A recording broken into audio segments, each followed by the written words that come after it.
Section 2. You will hear a radio broadcast called Focus on the Arts. First, you have some time to look at questions 11 to 16 on page 4.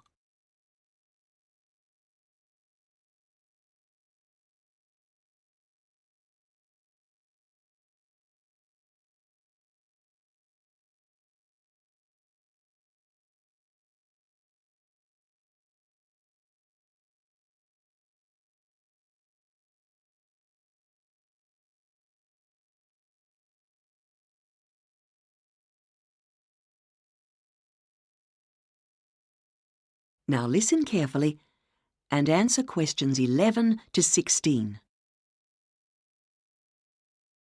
Hello, and welcome to Focus on the Arts. I'm your host, Dave Green, and this is your very own local radio programme.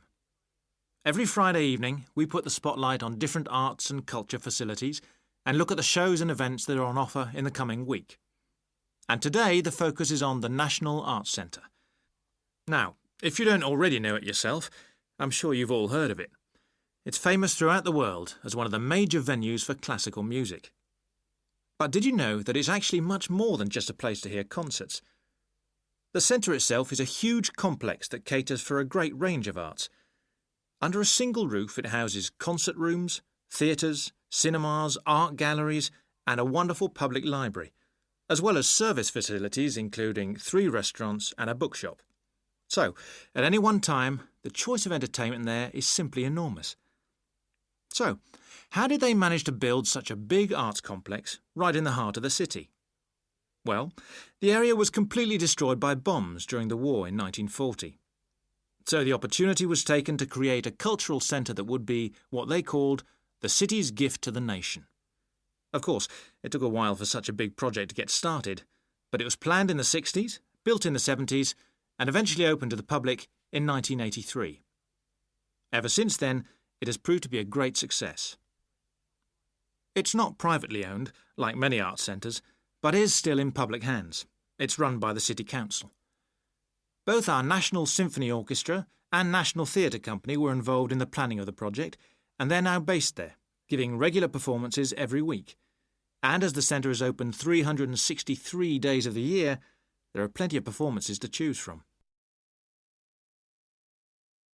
Before you hear the rest of the broadcast, you have some time to look at questions 17 to 20 on page 5.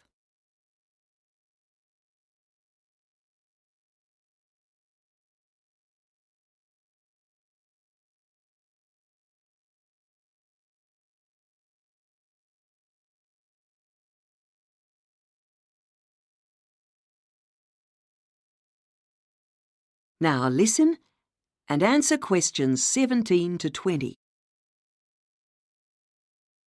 So, to give you some idea of what's on, and to help you choose from the many possibilities, we've made a selection of the star attractions. If you're interested in classical music, then we recommend you go along to the National on either Monday or Tuesday evening at 7:30 for a spectacular production of The Magic Flute, probably the most popular of all Mozart's operas. It's in the Garden Hall, and tickets start at only £8, but you'll have to be early if you want to get them that cheap. And remember, it's only on for those 2 evenings. For those more interested in the cinema, you might like to see the new Canadian film, which is showing on Wednesday evening at 8 p.m. in Cinema 2, and that's called 3 Lives. It's had fantastic reviews, and tickets cost just £4.50, which is a reduction on the usual price of £5.50. So, it's really good value, especially for such a great movie.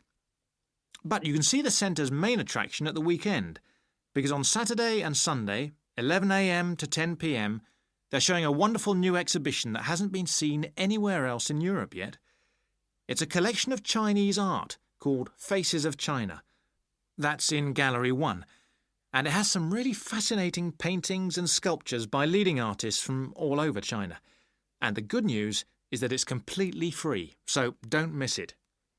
So why not go along to the National Arts Centre next week for one or all of these great events? And you can always pick up a programme and check out all the other performances and exhibitions on offer, or coming soon, on almost every day of the year. Next week, we'll be looking at the new Museum of Science. That is the end of section 2. You now have half a minute to check your answers.